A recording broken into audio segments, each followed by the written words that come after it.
The canvas walls of the makeshift GP tent rippled violently as a desert wind howled outside, carrying with it the sharp scent of dust, antiseptic, and diesel fuel. Inside, a single flickering bulb cast long shadows across rows of metal cots and exhausted bodies. Somewhere in the distance, artillery thunder rolled like a constant storm. In that fragile pocket of uneasy calm, a tired U.S. Marine cracked a joke toward a quiet single dad sitting alone, asking casually about his rank and never imagining that the man's reply would silence the entire tent, freeze every heartbeat in place, and change the course of every life present. If you believe in kindness, second chances, and the power of unexpected truth, take a moment to like this video, share it, leave a comment, and subscribe to the channel. Your support helps bring more stories like this to life, stories that remind us of our shared humanity. The man sat near the far edge of the tent,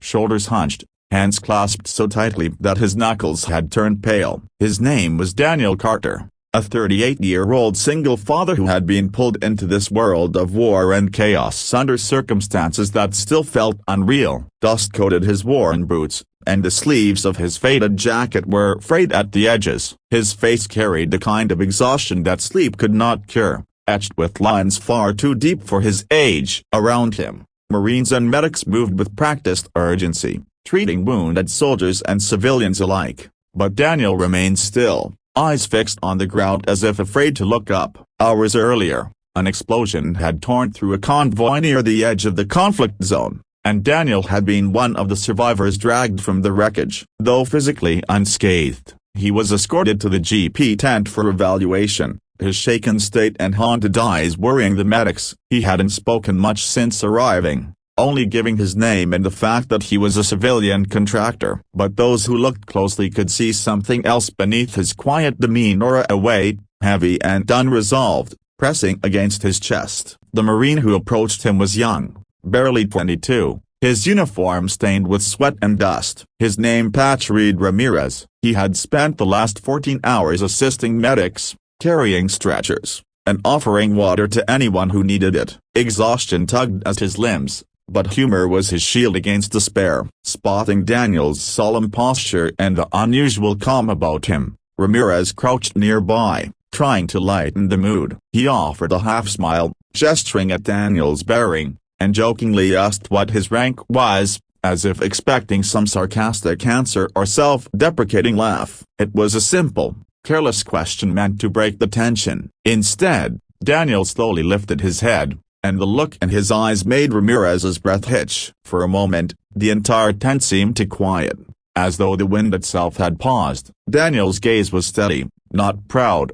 not defensive, just honest and impossibly heavy. His reply was soft, barely louder than a whisper, but it carried the force of a thunderclap. He said he had once been a master sergeant in the United States Marine Corps, retired under circumstances he rarely spoke of. The words hung in the air, charged with something unsaid, and suddenly the joke dissolved, replaced by stunned silence. Nearby Marines straightened instinctively. Medics slowed their movements. Conversations stopped mid-sentence. The weight of Daniel's past seemed to ripple outward, commanding respect without demanding it. Ramirez swallowed hard, realizing he had unknowingly crossed into sacred ground. Daniel didn't elaborate at first. He didn't boast or explain. He simply lowered his gaze again, as if ashamed of the attention. But the silence around him grew too heavy, and memories he had buried long ago stirred restlessly. Years before, Daniel had been known as one of the most dependable leaders in his unit. He had enlisted at 18,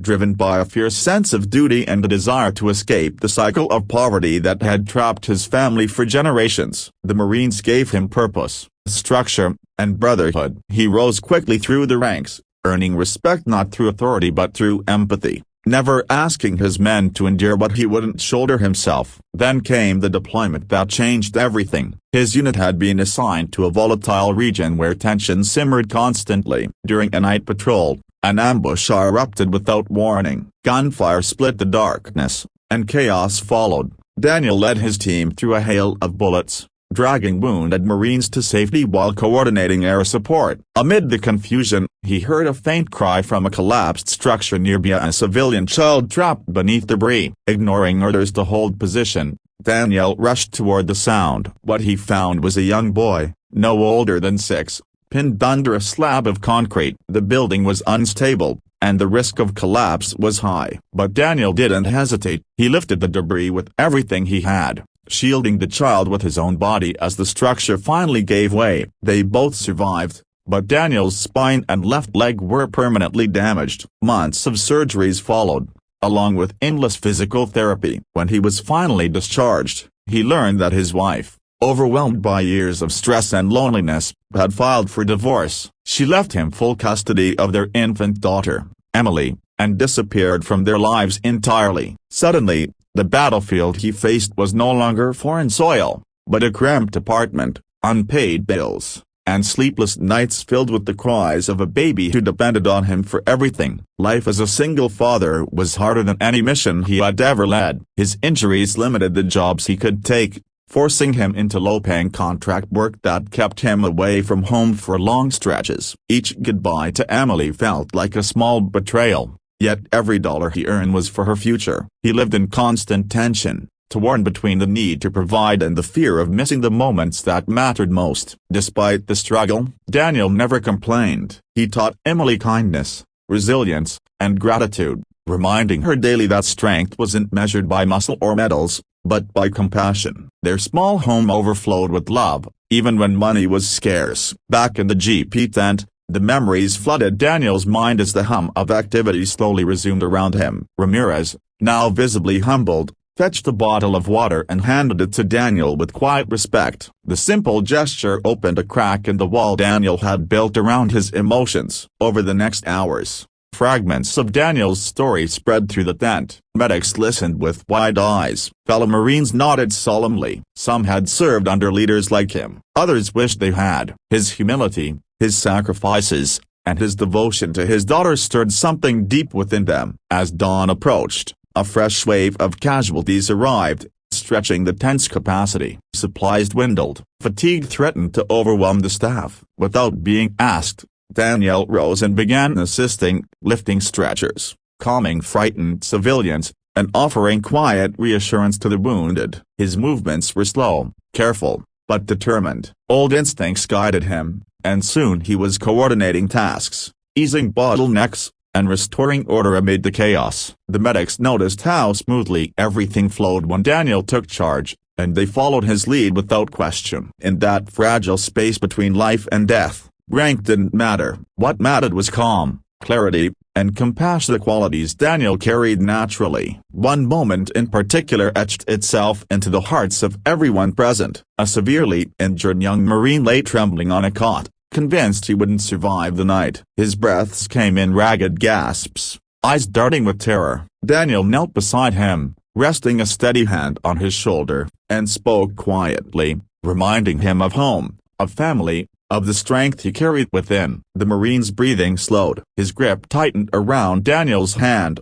and tears slipped down his cheeks as fear gave way to fragile hope. By morning, the crisis had passed. As the sun rose, casting pale light through the tent's dusty flaps, exhaustion settled over the camp. Daniel prepared to leave, his evaluation complete. Before he could slip away unnoticed, Ramirez approached him once more, standing a little straighter this time. He thanked Daniel not just for his service, but for reminding him why he had enlisted in the first place. The words were simple, but their sincerity struck deep. Around them, others nodded, echoing the sentiment. Daniel felt a tightness in his chest, an emotion he hadn't allowed himself to feel in years, pride, not in rank or accomplishments, but in the quiet impact he still had on others. As Daniel stepped outside, the desert wind greeted him again, but it no longer felt harsh. It felt cleansing, carrying away some of the heaviness he had borne for so long. He thought of Emily,